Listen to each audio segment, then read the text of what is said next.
All right, part three. L.A.R. movement still moving. Look, now this is how the culmination affects the kid. Hope this ain't most kids. I'm just using myself as a story, but it's a lot. I done met a few people. Some it's similar. Now, the two parents don't deal with each other. They always arguing. They always bitter. They always fighting. But at the end of the day, the kid is the one that pays. Because when you with one parent that you with most of the time, they don't want to be around you because you remind them of the parent that ain't around.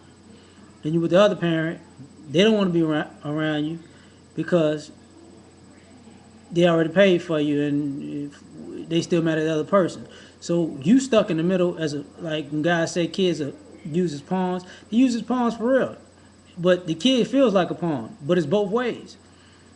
So it's kind of like for me, it was like I was with my mother and she was counting down for me to be grown and get the hell on.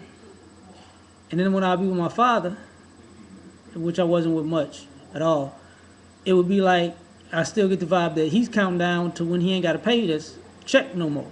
So the human aspect of of who I was as a person, neither one of them cared about until I was an adult, which is terrible because I would say, I was in my mid to late 20s when they really, even when it was the first time that both of them cohesively thought about me as a human being. But by that time, they were so used to their habits of how they treated me because they were both emotional and irrational and they hated each other so much, never understood the effects that it had on me. So this is how it affects your kids. If they're checked, either way, you don't guide them. You don't raise them. You just maintain them. So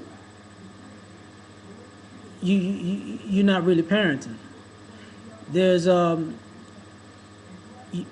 my parents wind up I basically in a sense they made me take on the whole world without my parents. And if I succeeded, then my parents would show up like, that's my child. If I failed, they wouldn't be there along the way to point me in the right direction. They'd just tell me if I failed, you should have did this, you should have did that. I don't know why you didn't know this already, as if I'm supposed to know everything as a kid. So, and I see this all the time with parents who, well, my child's smart, well, my child's athletic, my child gonna get this, my child gonna get that. How they gonna do all that if you ain't gonna never help them? Like, what are you doing? You expect them to be so excellent that they propel you to other heights in your life. They're not the parent. You are. As far as family goes, I was very grateful of my grandparents because they taught me very much old school values. So those values I keep with me to this day. The problem with that is people call me an old soul, so I didn't really fit in with people my age. As a kid, still I don't necessarily as an adult. But that's cool with me because wisdom is something that's priceless.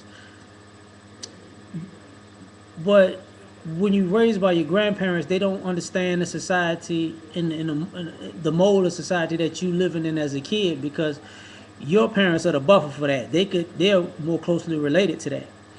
So certain things they could teach me principles that could last long, but they couldn't teach me intricate scenarios because they were completely different from their time. My parents, on the other hand, could, but they were so mad at each other, the hell with me, basically. So now, if I had to apply for college, I had to apply for it on my own. If I had to learn how to do something, or change oil, I had to learn it on my own. If I had to learn how to dress myself as a man, I had to learn it on my own. If I had to learn how to cook, I had to learn it on my own. Like I got, a lot of things that you wouldn't think you would have to teach yourself, You would think somebody would like to take the time to teach you. I didn't get that.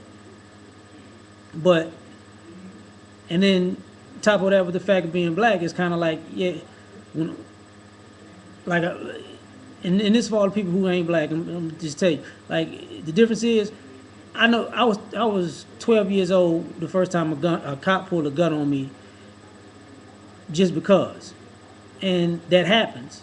You know what I'm saying? Every black male you know that happens to. Like I was sleeping. I was in the car sleep. We got pulled. My uncle got pulled over speeding going to a football game, and I wake up.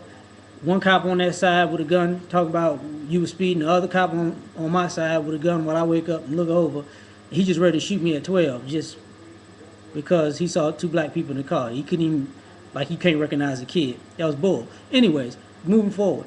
The reason I said that is to say this: you got to take on the world like that as a kid, and it builds your frustration. Because for one, you don't know how to. You're not grown enough to be a man, and but you're young enough to make childhood mistakes. But you're gonna pay for them like an adult because you're black in a racist society. So on one end, I had a mother who understood that, but me going to jail would kind of be a load off her hands. So it's kind of it could be a winning situation sometimes. My father was a CO at the time. He wouldn't have cared no way. Like he just told me what to do when I was in jail, pretty much. But as far as going ahead in life, it wasn't there. And this is where it gets ugly. Because most families are like this. You got, and I'm gonna use my family as an example. I got one, like three males. I got one who's a successful guy. He's like my older brother, but he's not my brother. He's my cousin. Me and his younger brother, which is my younger cousin.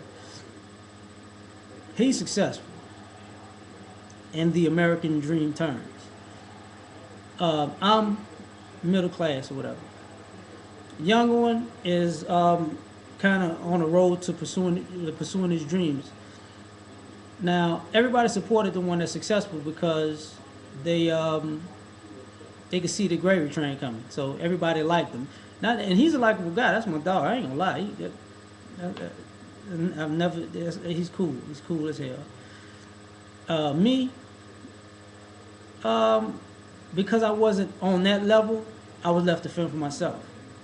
So I wouldn't get that kind of support because they didn't see that kind of income coming in. So why bother with me?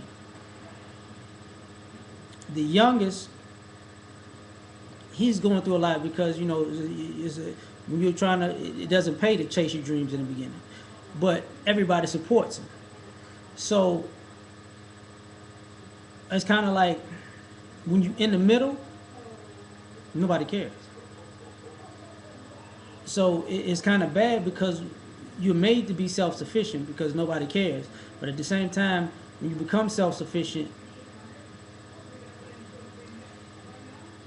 we don't. My grandmother used to tell me, "I help those who help themselves."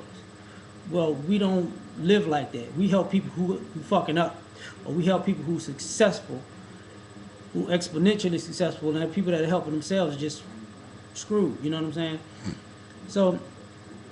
So now you got a kid dealing with every aspect of life.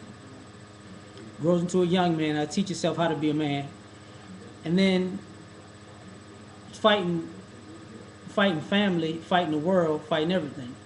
Now this is part of the black, the male-female relationship of this. Women, I'm gonna tell you this. Because I was raised by my grandmothers and because I saw my mother playing games, it's easy for me to distinguish between what real women do and go through and what girls who bullshit and doing just to get over.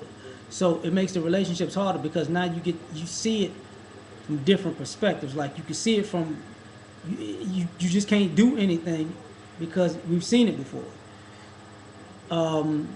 Just like I guess the opposite would be with young ladies who weren't raised by their fathers. They don't know what real men do and how real men go about things. So they just lump everybody in being a man at a certain age, no matter what their actions are or what their character is. So it's messed up that way too.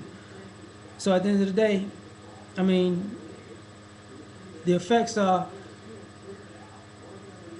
bottom line, what's wrong with it is when nobody cares about you unless the money's good, then you're the only, you got to look yourself in the mirror as a young person and be your best friend till you're an adult, and everybody else is kind of like on the bandwagon. And it sucks to have your parents be your first fair weather friends. I hope y'all get that. Peace.